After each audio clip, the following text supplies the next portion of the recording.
Asoosama gabaabaa aarsaa jaalalaa kutaa lammaffaa. Kutaa tokkoffaa irratti akkuma dhaabnetti iddoo bakka dhaabe sanaan isiniif ka'a.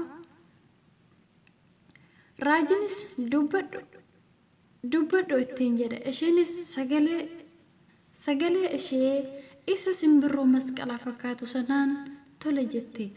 Raajinis deebisee waan si beeku natti fakkaate jedheen. Isheenis akka seequ taatee yoo nan beeksisu ta'eyyuu maatii koo waan wallaaltu miti. Raajinis deebisee maatiin kee asidha moo jedheen. Isheenis deebistee obbo Bojaa in beektu warra telekoom cinaa mana daldalaa qaban jetteen. Raajinis beeka aniyyuu qalama qubee ittiin miidhagsu achiin bitadha jedheeni. Isheenis deebistee tole ani mucaa isaaniidha jetteen. Raajinis maarree achitti si argee hin beeku jedheen. Isheenis deebistee sirriidha eessuma koo amboo jiru biran taa'ee baradha jetteen. Raajinis deebisee gaariidha maqaan kee hoo? Isheenis deebistee Biiftuu Bojaa naan jedhan ati hoo jetteen. Raajinis Bariin jedhama jedhee deebiseef. Isheenis waaw Raajin maqaa bareedaadha jettee. Raajinis deebisee galatoomi kan kee illee akkasuma jedheen. Biiftuunis galata argadhu jette. Onnee Raajii erga sila Biiftuun dhuftee kaasee isa waraana hammaatti yaalii wal'aansa hin arganne obsa isaa dhoowwateera. Biiftuunitti amma osoo ka'ee sin jaaladha jedhee. Isheen kunoo konkolaataa manaan deemti. Ani immoo kopheen uffadhee deemu iyyuu kirrii qofa ta'eera. Osuman suphamuu waan nuffe fakkaateera. Kana uffadheen Biiftuu gaaffii jaalalaa dhiyeessaa. Afachu nan dhiisa jedhee of jajjabeessus dhaannaan onnee isaa isatti cime. Sammuun Raajii dirree wal'aansotti galee jira. Eenyu akka moo'u hin beekamne. Kunis waraana jaalalaati. Biiftuunis Raajii haasaa dhiisee isa inni yaadan ximbiriiree argitee Raajuu haasa'e malee gaafa jettu Raajinis akka rifachuu ta'ee yaada keessa badee ture keessaa as deebi'ee tole jedhe. Isa Biiftuun Raajuu jette immoo gaaffiitti ta'e. Yoona isheenis akkuma koo dubbachuu yaaddoftee teessi malee jaalallee ishee qabeera fakkaata jedhe xiinxala. Amma immoo aadaa Oromoos miti. Shamarreen takka dargaggeessa gaafattee osoo hin taane gaafatamtee deebii kenniti jedhee yaaduu ka'e. Osuma Biiftuuf gaaffii jaalalaa dhiyeessuuf sodaatuu kophee isaa qulqulleessee xumuree Biiftuunis hojii isaatti baay'ee gammaddee Raajuu qarshii meeqa na gaafachiisaa jetteen. Raajinis deebisee qarshii 10 qofa jedhee. Biiftuunis fuutee qarshii 50 itti kennite. Nagaan olii Raajuu jettee deemuuf kaate. Raajinis deebisee qarshii deebii qabda Biiftuu jedheen. Isheenis dhiisi jettee sokkite. Har'a Raajiin fuula isa duraa kan jiru Biiftuu qofa. Inni waraane yoo irraaffateyyuu kan waraaname inni irraaffatu jedhu mitiire. Raajiin erga onneen isaa ganama biiftuu waraantee kaasee waa'uma ishii yaadaa oole. Amma aduun lixxee lafti dukkanaan haguugamaa jira. Raajinis gara mana isaatti sussukaa jira. Haati buddeenaa isaa Aadde Dirsiniin immoo isa inni dalagaa jalqabe irraa kaastee yeroo hunda Raajin lolti. Sobdee abbaa warraa isheetiin Raajiin ganama na reebuuf ulee natti fudhatee jettee itti odeessaa oolte. Abbaan Raajii dhugaa itti fakkaatee har'a yeroo inni mana ga'u reebuuf karoorfatee jira. Raajiin akkuma isa durii dhufee irbaata hojjechuuf itti fufee osoo hin argin abbaan isaa qabatee hanga harki isaa isa dadhabutti isa reebe. Ilkaan isaa inni fuulduraa tokko cabe. Aadde Dirsiniin hirraa qabuufillee yaalii hin goone. Safuu yaa alagaa ilkaan adii alagaan isa sadii inni Oromoon jedhu yoom soba ta'e. Innis osoo haati koo jiraatte sila akka kanan dararamaa jedhe ka'ee mana gadi lakkisee sokke. Amma sa'aatiin 3:20 ta'eera. Dukkanni isaa immoo daran nama rifachiisa. Daandiin illee hin mul'atu. Raajinis gara mana hiriyaa isaatti deemaa jira. Muummeen lafaa qaxxaamuree achi ga'ee achi bulee har'a yaanni isaa biiftuu bira jira. Yeroo ciisullee waan mana irratti ishee ilaalaa jiru fakkaata.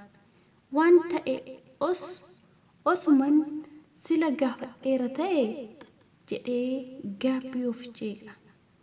Osoo irriibi ija isaatti hin dhufin lafti bari'e. Ka'anii ciree nyaatanii abbaan gara dalagaa isaaniitti sokke. Raajinis gara dalagaa isaatti qajeele.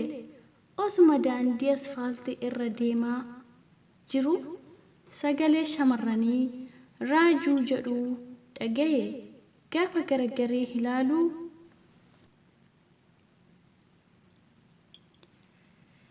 biiftuudha. Innis akka rifachuu ta'ee dhaabbatee eege. Biiftuunis akkaataan deemsa ishee illee adda. Raajinis erga jaalala isheen hiddamee kaasee hirriiba waliin waan wal lole fakkaata. Biiftuunis inni dhofakti malee qoosaa fi dubbannaan Raajii waan ishee marare fakkaata. Lameen nagaa wal gaafatanii deemsa isaanii itti fufanii. Biiftuun gara suuqii deemaa jirti. Raajiin immoo gara dalagaa isaa imalaa jira. Raajiin akka isa kaleessaa kolfee qoosee hin taphatu. Biiftuunis deebistee raajuu taphadhu malee jette. Ilkaan ishee isa kaaruu sana itti seeqxe. Raajiinis tole jedhee akka seequu ta'e. Raajuun ati maatii keef badhaasa uumamaati. Nama hojii jaalatuu fi nama bohaarsu waan hedduu nama barsiisu akkas qabaachuu isaaniitti dubbiin afaan biiftuu keessaa ba'ee raajuu erga hafuura dheeraa baafateen booda waa'ee maatii koo jedhee dubbii rasaasan ka'e dhiise. Biiftuunis akka rifachuu taatee maal jechuudha raajuu maatii hin qabdu moo jetteen. Raajinis deebisee abbaan koo jira garuu haadha koo ijoollummaa kiyyattiin ija koo duratti jedhe. Osoon ilaaluu haadha koo dhabe dhiiga haadha kiyyaa ija koo duratti lola'e. Ayyoo kiyya oolfachuu hin dandeenye. Haadha kiyya harjummaan hawaasa naannoo biratti baay'ee beekamtuudha. Ofii beeloftee dheebottee naannoo keenya warra rakkataa beela'aa beela baafti. Haati koo anaan baatii 9 walakkaa gadaamessa isheetti na baattee yeroo na deessu immoo ciniinfattee na deesse. Haadha oolmaa guddaa akkasii naaf oolte kana akka laayyottiin of biraa dhabe. Kan na aarsu yeroo sana daahummaa koo irraa kan ka'e haadha koo ajjeesuu akka dhiisaniif boo'an kadhachaa ture. Ittuu akka haaraa kana ta'ee silaa atis beekta. Osoon ija ishee keessa ilaaluu isheenis ija koo keessa osoo ilaaltuu rasaasaan aleelanii na dura ajjeesanii. Ijji haadha koo akka lammaffaa deebi'ee ana dhala daa'ima kichuu gadaamessa isheetti baattee osoo ilaalte hin quufin ijji ishee akka hin arginetti dunuunfatee hafe. Anis obsi koo na dhumee dhiiga haadha kiyyaa keessa ciisee haadha kiyya hammadhee boo'utti ka'e. Haadhi kiyya duutetti akka ishee duraa miti. Qaamni ishee cabbii ta'eera. Ani kan na ajaa'ibu namni lafa kana irra jiraatu namni haadha abbaa malee dhalatu hin jiru.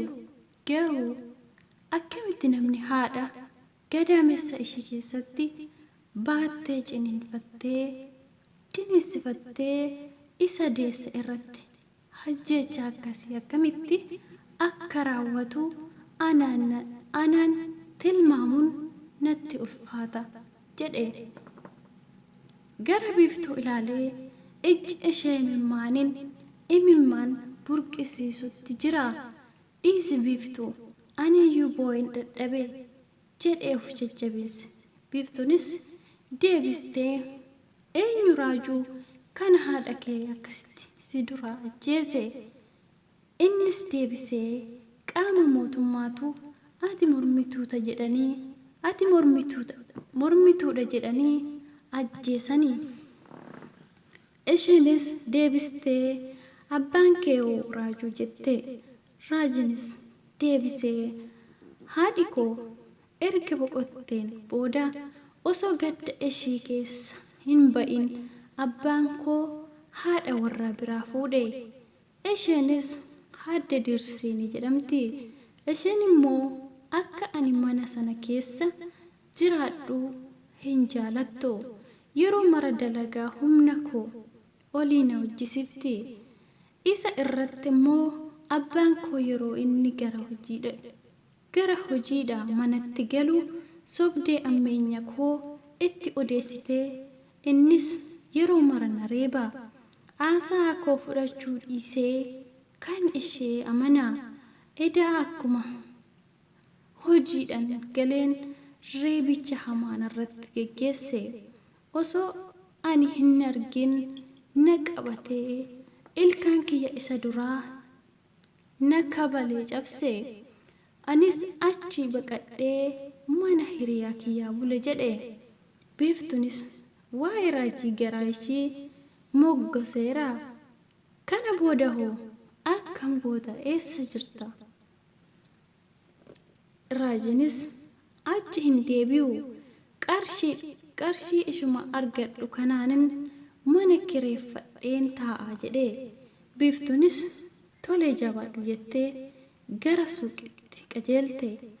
Arra biiftuun waa'ee raajii dhukkuba daawaa hin qabnee itti ta'eera.